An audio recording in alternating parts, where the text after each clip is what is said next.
Welcome to Aspire, and I Have the Right To podcast, where we amplify voices, share stories, and drive change in the fight against sexual assault. We explore the critical issues surrounding student safety, institutional accountability, and survivor empowerment. In every episode, our goal is to provide insightful conversations with survivors, experts, educators, and advocates, giving you, our listener, valuable information, resources, and actionable steps to create safer environments and cultivate a culture of respect and consent. Welcome to another episode of Aspire. I am looking forward to this episode, everyone, because we are going to have a chance now to do a little bit of a look back. Believe it or not, your fearless hosts of this podcast, Gabriel Viscogliosi and Hugh Eastman, along with myself, Alex Prout. We're going to be joined today by Ben Hudak, our production head, and also a good person. We're going to kick off this conversation by looking back 1 year when we taped an episode on Aspire to Lead. It was a conversation about the transitions that Hugh and Gabriel were facing, shifting from underclassmen in high school to being juniors in high school, and what that meant from a responsibility and accountability perspective, and that transition to being viewed as leaders within their school community. And we talked about the challenges that they faced. So now we are in the summer of 2025. This episode will hopefully come out right before their new school year starts, where they'll be beginning their senior year in high school. Another year of transition and reaching, the top level in their school community as seniors. And I would like, gentlemen, to look back on the conversation from a year ago and walk through with you what you have seen happen over the last year. If you felt there's been progress, steps forward, steps back, and how you are looking forward to this latest year of transition for you in becoming leaders and theoretically leaders within your school community.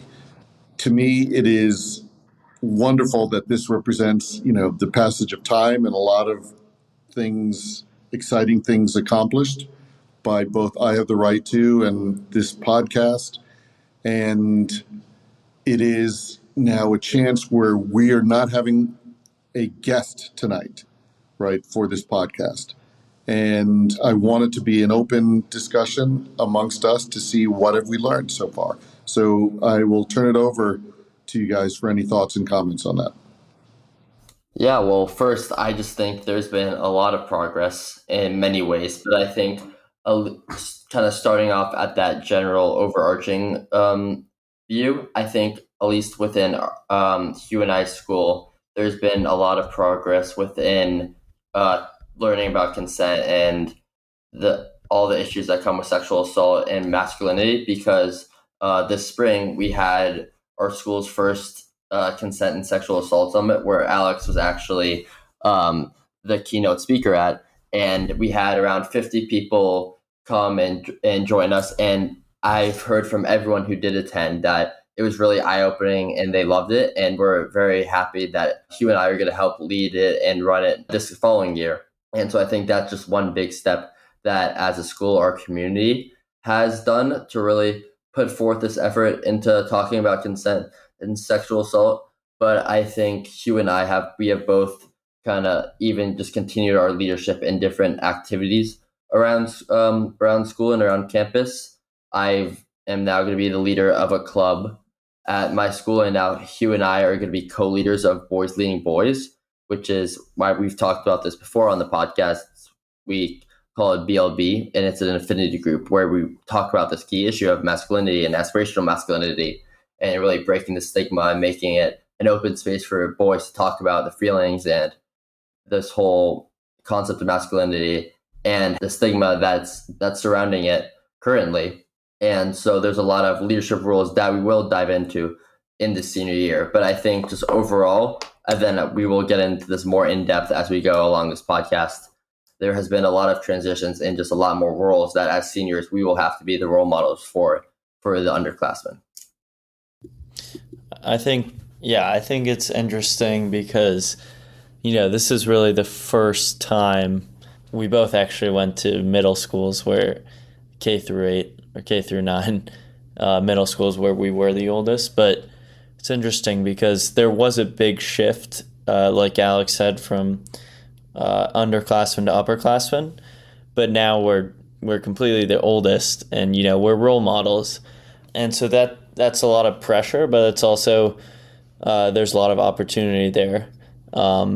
So, for example, with Boys Leading Boys, Gabriel and I want to take it a step further because that group has been established for a couple of years now, and I think it's a great space for everyone to get to know each other and for boys in our group to really express themselves. But we want to take it a step further and really introduce our members to aspirational masculinity. We want to show them, what we've been doing ourselves and what they can do. One of our ideas, which is interesting, is having like a role model spotlight for each member. So, there are many male role models out there that we believe are great examples of aspirational masculinity. And it would be great if every member would contribute someone who they feel close to in their own community or their own personal life, but even beyond that in the larger world. And, we're not only promoting aspirational masculinity and promoting people to follow by those role models, but we're also role models ourselves as these older, seniors, which I remember for my younger classman self was somewhat daunting to see the older people in the halls. But, I think we have to remind ourselves, to be comfortable saying, hi, how are you doing, to the younger kids, because I think that really makes a difference. So I have a question for you guys because, you've been doing this work for a significant period of time now. Can you tell me how has the journey been for you guys, right? And has it been sort of one of these straight linear journeys? Has it been a bumpy road? Have there been steps forward, steps back? Because from my perspective and looking back on my own aspirational masculinity journey over the last 10 years since my daughter's assault, it was hard work from my perspective. But would love to hear how you guys have thought this journey that you guys have volunteered to be on, which I give you great credit for. Can you tell me how has it been for you over the last year? Well, first, I think it's been a great journey, but definitely not one that's linear, because I think especially when you're going through a journey such as this with aspirational masculinity, it's not something that's just a smooth and straightforward path where there's kind of a step-by-step guideline. And I think that's what really makes it so impactful, is that there isn't a step-by-step guideline. So there's not some cookie cutter form that you have to go by. So with aspirational masculinity, you can really discover it on your own terms and in your own way. And you can really have a personal connection to it and feel like, okay, this is what actual masculinity is.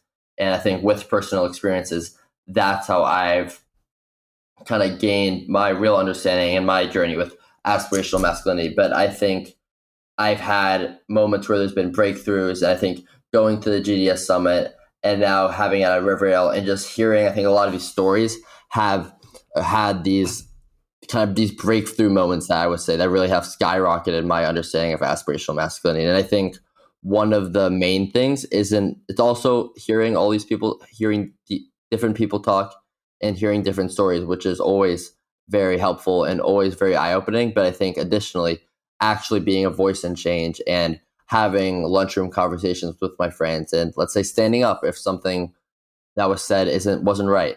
And I think those moments have really had the most impact on my journey with aspirational masculinity, because I have taken what I've learned through my journey and I've used that to really not just help myself, but help others and really spread awareness and spread an understanding. Because I think that's how I've really deepened my understanding with aspirational masculinity. It's not just making it about myself, but making it all about others, and kind of integrating this message in this journey for so many others. Well, I think, to be honest as well, it's been hard, I guess, to say simply. It's been very fulfilling, but the progress hasn't been linear, I think, like Gabriel said. Because even in coming out with this podcast, I think there was some uncertainty and some backlash, not only from people around us, but also even in ourselves. I remember some uncertainty about exactly not only how far this was going to go, but also, what it was really about. Because I think we hadn't fully uncovered everything about ourselves and how we relate to aspirational masculinity, but also everything that's beneath and everything that this topic encompasses.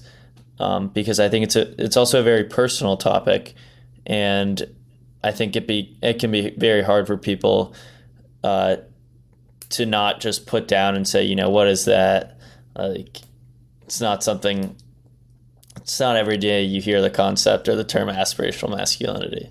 So going forward, I feel that we've been very confident in ourselves, at least in the recent era of this podcast. And, I want to continue that because I think Gabriel, Alex, Ben, and I have been real leaders in this field. And also, we've been very grateful for the opportunity to have guests on as well, to even learn more from them. And we want to take this leadership, and for Gabriel and I entering senior year, we want to take this and we want to show not only the rest of BLB, but the rest of our school that this is a serious concept, and that it's a serious problem that we're facing, that many people aren't aware of what it is. And Ben, you have been with us on this journey for a while now, and you've been in the position as our producer to listen to these podcasts and hear us, brainstorm beforehand and debrief, afterwards. So you have a unique, perspective as being sort of a keen observer here. Would love to hear your thoughts of your experience of listening to this, and if you wouldn't mind sharing how it sort of reached you and thoughts you had about it. Yeah. Well, I definitely think you guys have become really great podcasters. Very well spoken, and I've noticed you guys can, explain your ideas and your feelings very cleanly. At least compared to when we were starting. I just edited it more, right? Just to clean everything up and make it more coherent. And so I think that's cool, even aside from the actual message we're getting across. It's been fun to watch you guys grow as speakers. And it's great to be part of this thing. I actually just met a guy yesterday. He's a really... We had a quick conversation, but I could tell he's a really special person, the kind of guy you just meet and immediately you're like, oh, I like this guy. And he was asking me what I do for work, and I was telling him about the podcast. And for the first time, I got the reaction, oh, that's amazing. I'm a survivor. I never met a survivor outside of I have the right to. At least, well, as far as I know. I'm sure I've met many and don't know. And he told me, he goes, Ben, did you know, actually, this is really great. Did you know most men don't even talk about it until they're 50? Yes, I did know that. I just learned that a few weeks ago.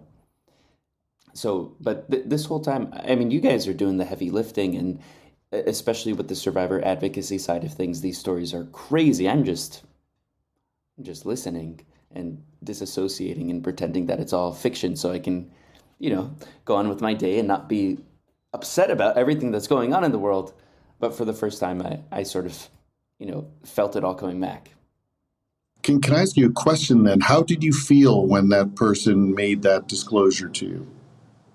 What were the emotions going through or feelings going through your mind and body? I felt like we had some sort of connection, like we're already part of the same community, even though I'm pretty far separated from the topic in my mind, just by working with survivors in the small but apparently meaningful way that I do behind the scenes. Yeah, it felt nice to get his gratitude. Also, I had a little bit of imposter syndrome, you know, as if like I don't really deserve the praise and that it's mostly you guys who are doing this outside of work or school. I sort of feel like since I'm working for the project, I shouldn't really get any credit, but I'll take it. So you said a very important word, connection and community, and you probably don't even realize what you did for that person yesterday. You extended that person's community, and you made a connection with someone who probably feels disconnected from the broader community because not of anything they did, but of something that was done to them. And these are the little miracles, and these are the simple things that listeners, please absorb this. This is important. You can make these connections by opening up yourself to other people, making yourself available, making it understood that you're an empathetic, compassionate community member. And it's safe to speak your truth, regardless of what it is, and be accepted. And that is something that so many survivors feel they have lost through no fault of their own. And gosh darn it, this is something that we all have the power to change. But it has to be this step-by-step process.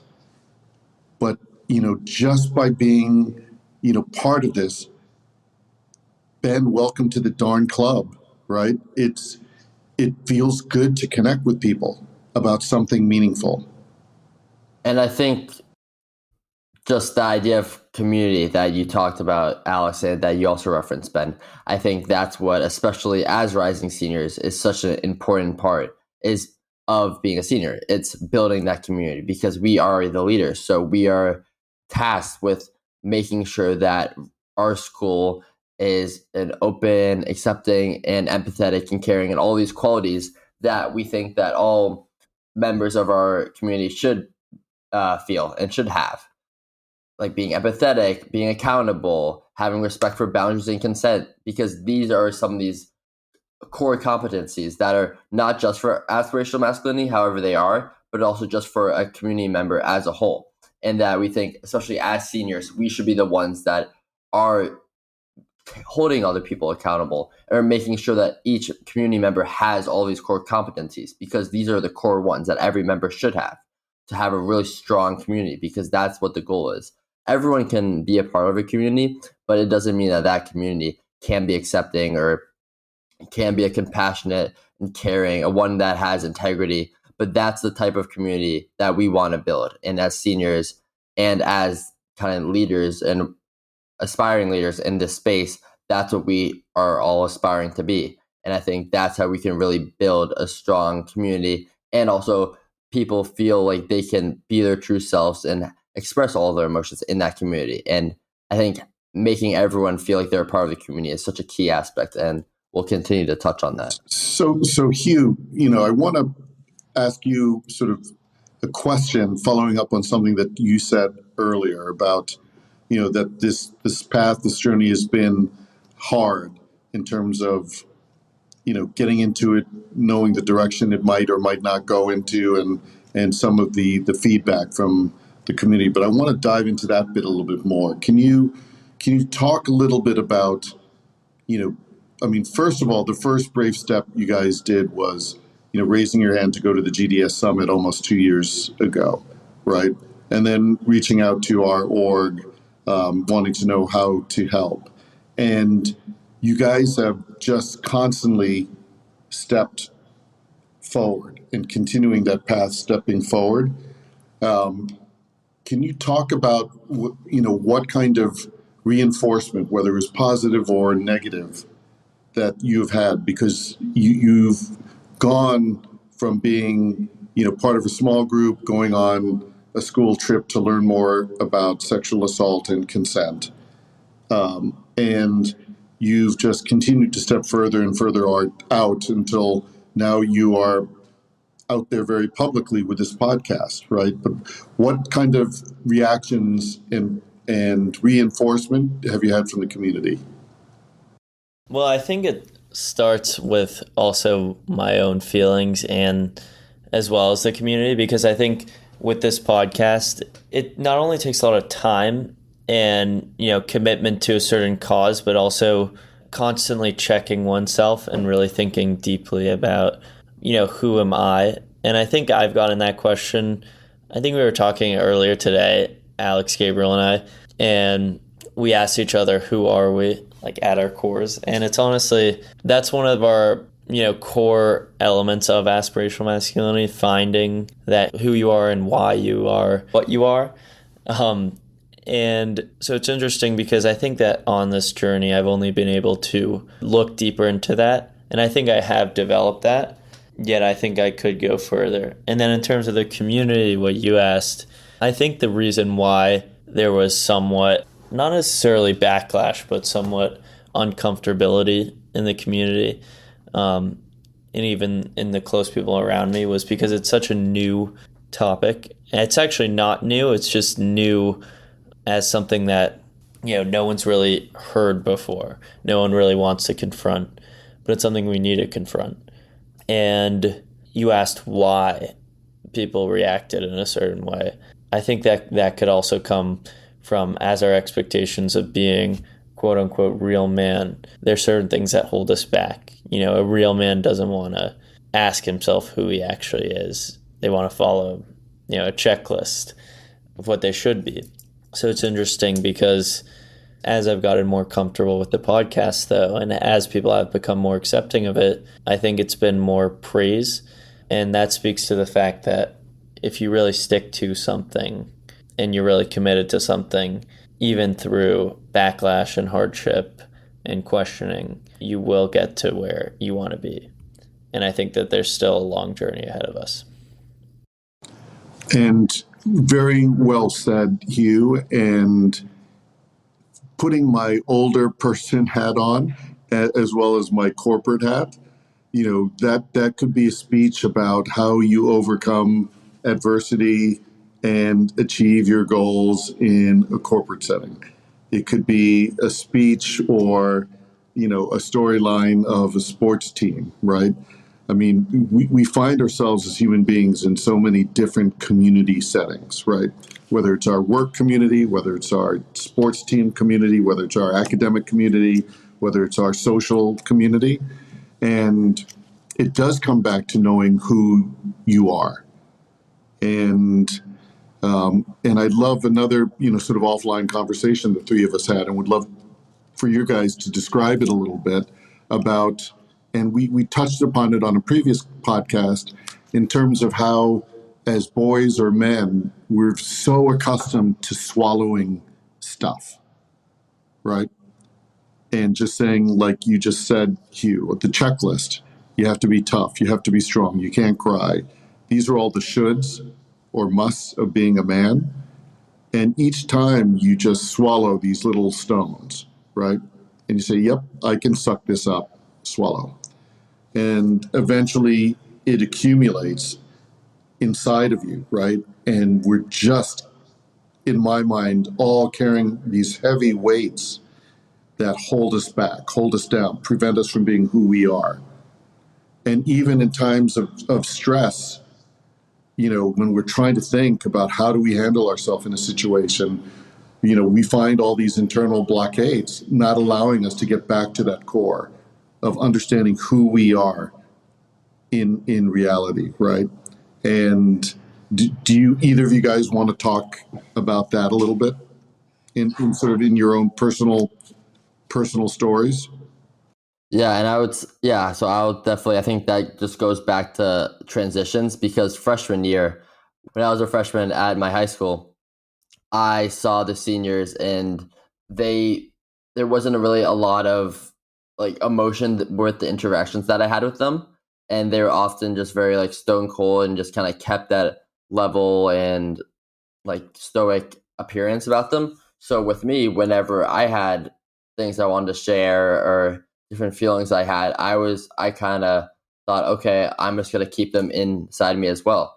So that just kind of added to the rocks just building up inside of me. But I was like, okay, that's what I'm seeing all these other seniors do. So why don't I just do that? But then I think as the years go on, and I think especially now as a rising senior, I think that's so important for me to be the one that's open and vulnerable and show freshmen and show underclassmen that no, that's actually not how you should be acting, and you should actually just be open, and because it's so much more freeing, and you can actually express who you are and just be open and feel much more comfortable in the space and build that stronger community. Because if I was a freshman now and I saw a senior doing that, I would feel much more comfortable, and I'd be like, okay, this is actually how I should act as a boy and as a teenager, and I should learn that it's okay to, you don't have to hold everything in, and expressing your emotions or expressing your feelings and things that's happening is a good thing, and that's how you build stronger community and stronger relationships with other people, is by expressing things outwardly and not keeping them inside of yourself. Yeah, and that's really what true leadership is in many ways, right? Putting yourself out there, which means you have to take some risk, right? And that takes real courage and setting that example. And as you mentioned, being that role model, for others. Ben, I'm going to put you on the spot because we've each had to go through this little exercise. If I had to ask you, at the core of Ben Hudak, how would you describe that core? You give me three words, three adjectives. And this was not practiced or rehearsed, so Ben is live on the clock, on the spot. Okay. Creative, musical, and unique. All right. Excellent. Now, I want you to go, those are descriptors of what you've become in many ways, right? But thinking of Ben at 1 years old as that, human being and something that existed then that exists now inside of you, or the original Ben. Playful, Mm-hmm. hungry, and friendly. Friendly. So we got a little bit deeper there. What is the fascinating thing when I Have the Right To goes to schools and asks young people, especially young men, to answer that question. What is always fascinating to me is watching the journey of the person first being put on the spot, but then trying to navigate down back to their core. And it's never an easy exercise, right? Because we put up so many obstacles in there. You started with, I think, absolutely apt descriptors of you, because I know you as a creative, musical, and unique person, very unique and wonderful. But that is close to like your identity, now. And it was interesting watching you go down a little bit. And yes, I can link. Okay, the creativity definitely comes from a playfulness, right? And that probably led to being interested in music, as well, and being unique. But getting in touch with that emotional core, where I would say there is a loving version of Ben, a caring version of Ben, you know, all of these things that as men we're not supposed to like ever let people see or have access to, right? Yeah. Now that I'm thinking about my answers too, the three attributes that I gave you first, these are things that I sort of strive to be, right? And feel guilty when I don't get there. But baby version of Ben, being playful, well, that's something that I can't change even if I wanted to, right? Or being hungry, like literally for food, but also for just wanting to improve and wanting things. So each of those core attributes from when we're a baby can be translated to what we identify ourselves as now, but not in a way that it's something we have to strengthen and work on, but something that automatically is part of us. You know, thank you for sharing, Ben. And there's so much stuff that you just said, that's so important because, you said for music, you strive to be, and you feel guilty if you don't, and you feel like you could be a better, you could practice more and be a better improviser and play in front of bigger crowds. Well, if I could change the word musical to loving, and that could describe us all, right? I know that deep down inside, I'm a loving person, but I don't always act that way, right? And I could be a better friend. I could be a better community member. I could be a better loving person if I just practice more, committed more to it, spend more time to it, being intentional and conscious and thinking of it. So if your brain is saying, yeah, I know all of this, and that's inside of you, what is blocking you from doing it the way you want to, right? It's a lot of obstacles that you've placed inside. Like, I should think about getting serious. I should think about money now, or I should think about building a career, not being so frivolous, or, there are a lot of things that might be getting in your way. And I know from getting to know you over, this period of time that, you have your head on straight about, how you want to prioritize things in your life, which I admire, a tremendous amount. And yet still you have, these yearnings and these desires. But I'm making a wager here that there are things that get in the way. And as men, I don't think we are so good at figuring out how to expunge these feelings, right? So we can be the people that we're meant to be and to reach our full potential. And I saw my co-host nodding a bit on that. Well, how do you guys sort of think about what Ben said in this whole exercise? Well, I think often when you have these kind of moments of hesitancy, I think that often comes from wanting kind of to see someone else maybe take that first step, because you might be too fearful to make the mistake and have that failure, which I know we've talked about on previous episodes, which is so important for you actually to be the one to really take that step. Because I think often people are scared of being leaders and scared of taking the first step because they're scared of the backlash and they're scared of what's going to happen. And I think I've been not a victim, but I think I've seen that happen in my own life, where I've been hesitant to try out a new skill, and maybe to even as simple as raising my hand in class, because I might get the question wrong. But I think that all comes from the need for, especially now as seniors and just anyone, that you really have to be strong, not to be strong. Sorry, let me rephrase that. But I think to really feel like you have control over your life, you really have to be that leader, and you have to take the initiative, and that will only make you feel better and feel like you can actually do what you can do, because you always can.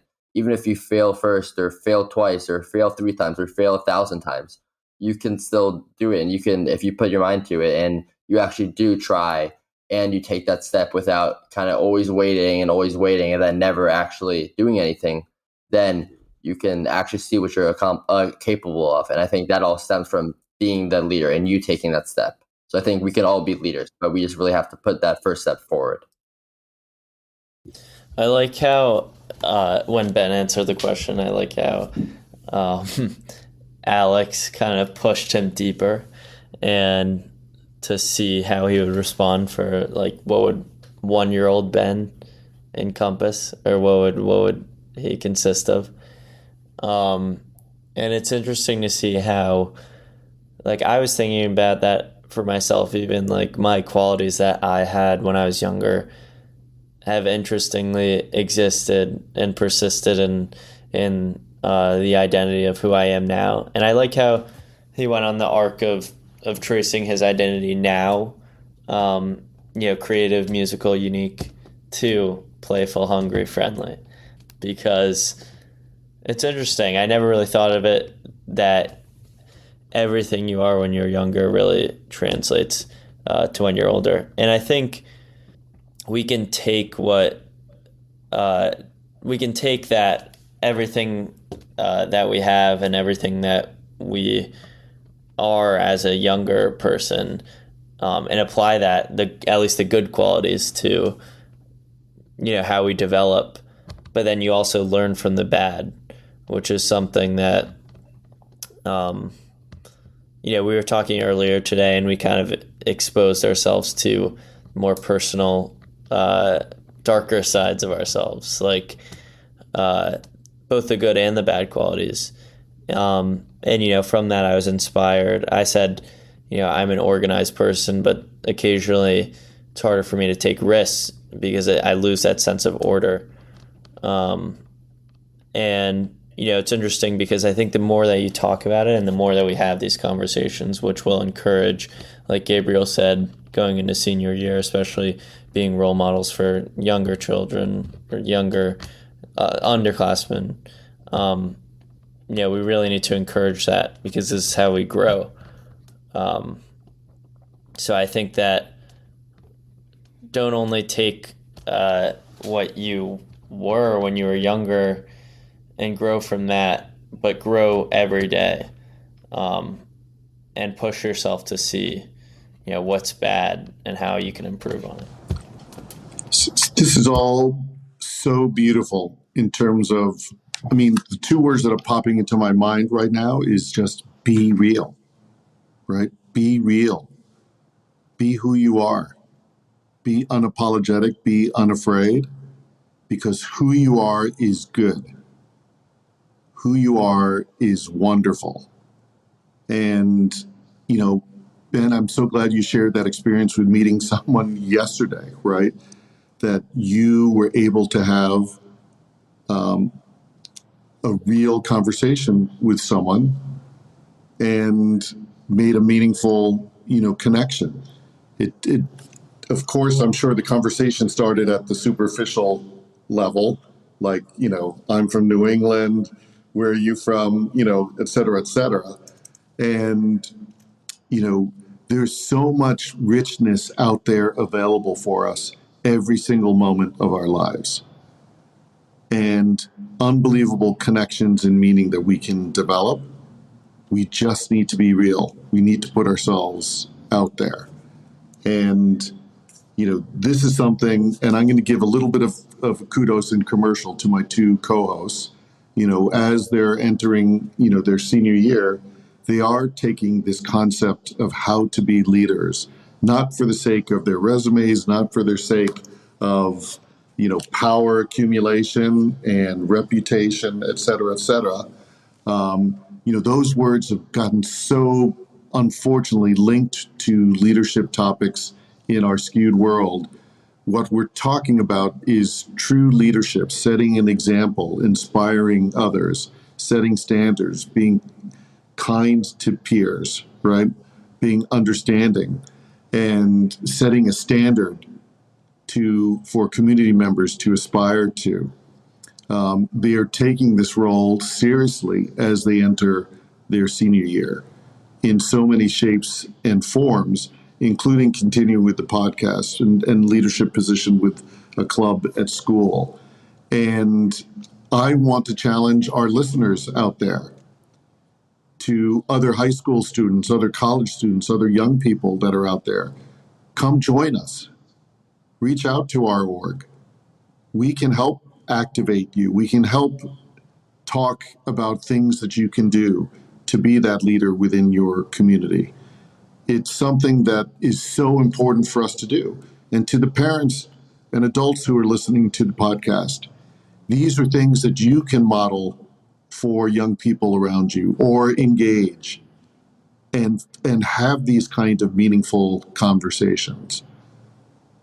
And, for me, one of the greatest miracles of the last 10 years is having two fine young men that I now call friends, right? And I do not think of them as young people or, anything else. I just enjoy thoroughly thoughtful conversations and seeing, what wonderful people they are, right? And Ben, you said you instinctively thought something about this fellow that you met. I am an instinctive person too, and I had that same instinct about you the first time that we met. And but that only happens, listeners, when you put yourself out there and let yourself be vulnerable. And it is amazing what the universe will give you back. But there's so many people that are struggling right now.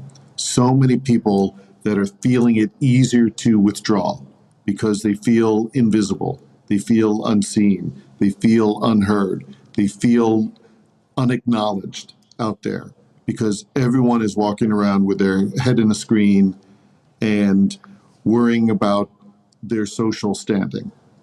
And we are missing so many opportunities for fulfillment, for growth, for connection. And I felt so blessed by connecting with everyone that's been on this podcast. And I hope that we can continue to spread that message of connectivity to our listeners. So please share this podcast with your friends. Please offer it up to others if you feel like there's something that is meaningful to you in the conversations that we're having. We want more people to listen. We want more people to engage. We want more people to get converted into action, because the only way we're going to improve our living conditions and how we act with one another is by connecting and meeting every person where they are right now. So that was a long spiel. I'm so sorry for that, but you guys just, inspired that soliloquy right now. But we have also targeted to keep our podcasts within an excellent time frame for our listeners. And since we are committed to do this every week, I am going to ask for a little wrap up from my co-hosts and from Ben. So any last words from my dear colleagues here? I'll say simply, be a leader, because I think that our community really lacks leaders right now. And, although you see, obviously there are leaders that exist in a world, but like Alex said, it's almost like we've all become pawns in a chess game, because I think that, with the development of screens, of TikTok, of AI, I think that we've all sat back and really been absorbed and been the ones that have been consumed by everything around us. But I think it's important to step back and be the the one that is leading, in the sense. I mean, you can be a consumer in however way you like, but not when it comes to important topics and not when it comes to important, serious situations. So don't be a bystander and be a leader, because that's what we need right now. I think my statement would be unapologetically you. And that's how you can be a true leader, not by trying to be someone you're not and trying to have all these qualities and saying, oh, look, I can do this, so I'm going to look like this type of leader and come across this way. But be a leader by being unapologetically you and being your true self. And I think that's how you can really convey to others that you are a leader, and you will be able to lead others by being you, because others will recognize that energy and they'll recognize that you are being real. And that's how you'll be able to actually lead people and help people look up to you by being you, not by putting on some fake persona. So I would say, as a wrapping up message for everyone, make sure that you're always you, and you are always true to your core when you are being a leader, because that's who people want to aspire to be. Someone that's always true to themselves, not someone who has some fake persona up. I'm going to leave you with try to make people smile. That is a wonderful closing message, Ben. The world could use a lot of smiles, because guess what? When you smile, it usually means you're making eye contact with someone, right? And whether it's, you look at it from a scientific perspective and think about the chemicals that are released when people are making eye contact, and, the good things that happen from that, to, just how good it makes you feel as a human being to connect with someone and share something. So, gentlemen, this has been, a wonderful conversation that's actually happening on a late Sunday night in Tokyo, Japan, for Alex, Gabriel, and Hugh, and on a midday in sunny and hot Portugal right now. But I can think of nothing better to be talking about with such a wonderful group of men. So thank you guys, and thank you to our listeners for another slot of time together. Thank you, everyone. Thank you so much for listening. Like and subscribe to the podcasts on all platforms. And if you enjoyed today's episode, please give us a 5-star rating and tell your friends about Aspire. Follow us on social media at I Have the Right To. Learn more about our student and executive programming at our website at ihavetherightto.org.